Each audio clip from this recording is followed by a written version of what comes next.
Every week at Business at Breakfast, the second seating, one of the members gets the opportunity to share with the group further insights into their business or enlighten the group a little bit more about themselves. The members can use the time to problem solve or seek assistance or advice from the group as a collective. The time is theirs to use however they would like. Today we have the wonderful Ina Jalil from Ina J Photography. Ina is let me go back. I have a bio. I could just run this off my head. So Ina Jalil lives in Canberra, Australia. She helps pet parents celebrate the bond with their furry family members through the stunning personalized photography and custom artwork. Ina speaks to business groups each week on the topics of pets and photography, client experience, and charity marketing. Ina is easily found on Instagram at Ina.j.photography. No, that's okay. I'm learning all of this. I don't do Instagram personally myself, so it's always good to know. So she's at Ina.j.photography. Just Ina J Photography. Sorry, forgot. Just Ina J Photography. Oh, well, there you go. Don't worry. You'll Google it. You'll find her. She'll be there. There's not too many Ina Jalils in the world. And then with photography. I'll let you take over, Ina. You've got up to 8 minutes. There'll be a buzzer, though. If you finish early, we've got more time for questions. Take it away. Okay, hang on a second. Before each of you unspotlight, let's smile pretty for the camera. Ready, set, go. Good job. Thank you. Many times Ina is probably behind the camera, not in front of it. All right, here you go. Okay. So hi, I'm Ina. As Miss introduced me, from Ina J Photography, and I'm a pet photographer. I guess, how did I become a pet photographer? Well, the reason I got into pet photography was because of my dog Mac, who had heart failure when he was 7 years old, and I wanted to get some photos of him and me. I was looking for a good pet photographer at the time to take photos of Mac and me outdoors, but only found a studio pet photographer, which wasn't what I'm after. So I ended up. Oops. It's all right. Got it. There you go. So I ended up doing pet photography myself. Initially, I was already doing pet photography as a hobby, well, photography as a hobby, as a side hustle, but I did everything from weddings, events, newborns, families. But ultimately, after having that experience of losing my own dog and not being able to find a good pet photographer, I decided to go all into pet photography. And I've been doing this full time for 3 years now, but in full for about 5 years. And yes, anyone can take a photo of their pets with their phone, and every now and then you probably will get some, magic shot where they're perfect posing and looking at the camera because they're just doing the right thing at the right time. However, most of the time though, this is not the case, and you probably miss a good shot, or they're blurry shots, or if they're black dogs or black cat, they just look like a black blob. So this is where I come in. I've got tricks up my sleeves to get them looking their best, looking like they're the best dog and cat in the world. And but the real thing is, the real magic is not just getting photos of them, it's actually getting photos of you and your pet. So most of my clients come to me to say that they want photos of their pets with them. So they've got lots of snapshots of their pets, but no good photo of them and their pet. So I can capture those photos with you and your pet, showing that connection and the bond that you share with them, and that magical photo that you'll cherish forever. So yes, I'm Ina J Photography, and I'm a pet photographer. The cost starts at $1,100, and the people who buy from me are people who want photos with their pets, not just a great photo of their pets. Thank you. Excellent. All right, who's got some questions for Ina? Fiona, you got your hand up? Yeah, you said you could make our pets look their very best. How about us? Are we doing okay as well? Yeah, we can definitely make you look good, but the focus is on your pets. Awesome, thanks. Fiona, any person can look at the camera. If they're above a particular age. I mean, you could get a Santa photo done with 17 nieces and nephews, and most of them won't look at the camera at the same time. But anyone can look at the camera. Getting your dog to look at the camera at the same time that you're doing it, something else.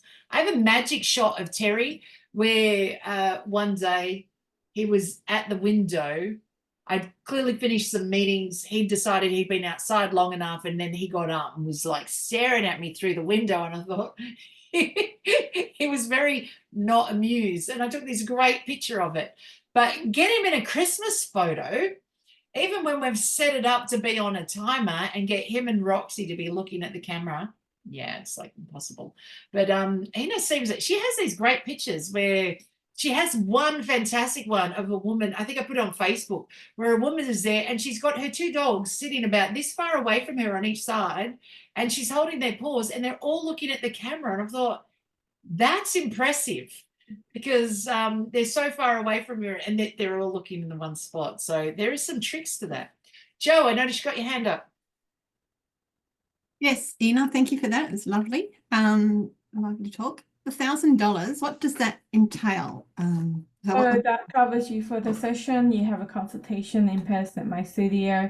You also have a planning session so that I can make sure we plan out your session, what to bring, how to get your dog ready, and tips in, you know, how to prepare for your session.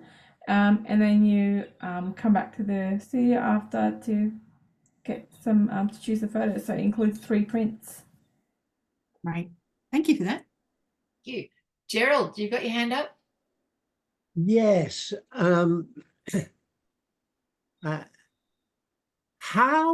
What are your tricks and techniques for getting the animals in the position, plus the owner, because sometimes they're a bugger?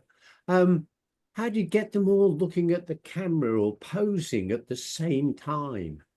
That's going to be a long story, but I can chat to you. Oh, give us a dot point. Give us like Dot one point? the dot point. Same photos as they have like a bell for kids. So what have you got? I just make weird noises. I've got a few noise makers that I use to get their attention. I get them with the owner, and then I make funny noises. But I try to talk to the pet owners to find out what will catch your attention. So it could be treats, noise, a specific word, or a toy or a ball. Nice, excellent. I've got Terry. You don't glue them to the chair or something like that. Nope. If you have a look over her shoulder, if we zoom in, hang on, I'll do it. Spotlight for everyone. Ina right there, the golden retrievers just there. She managed to capture them. There's one of you. Are you in the background? Let me share my screen with some photos. Okay. People. There you go. Can you see the screen? Like that is impressive.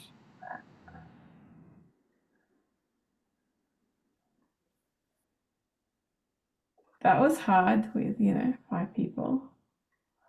Kids and dogs. Yeah, they blink, they look away.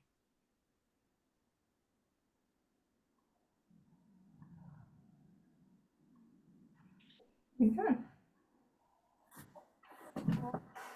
It's impressive. Yep, excellent. All right, remove that. Let's see. Roger, you have your hand up? Yep, I sure did. I'm really interested in what kind of camera you're using. I'm using a Sony A1. Sony what? A1.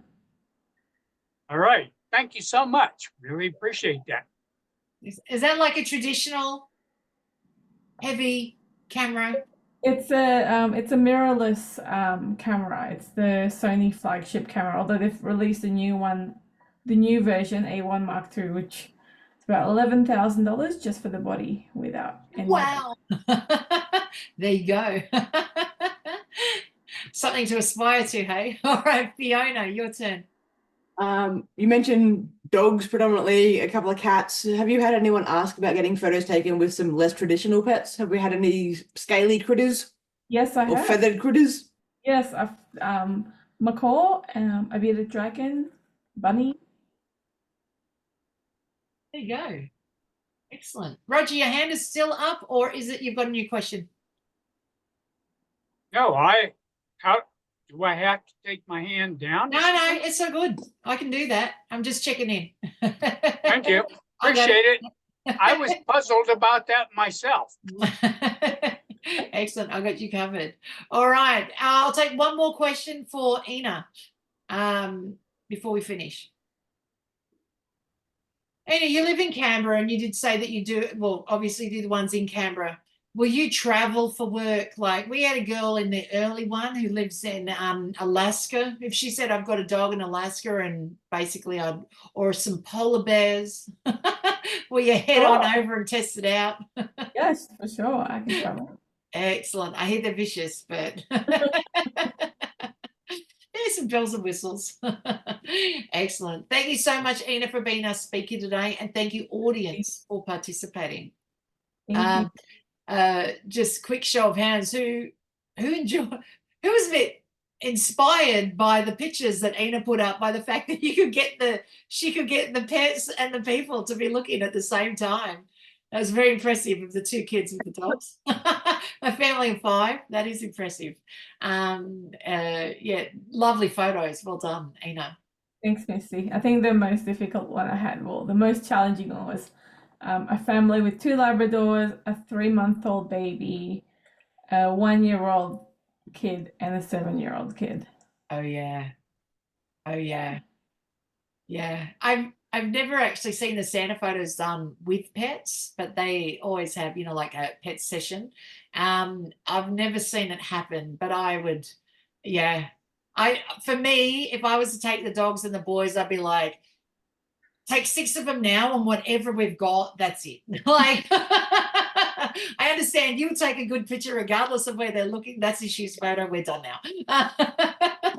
Like, it would just, yeah, that's insanity. Thank you so much.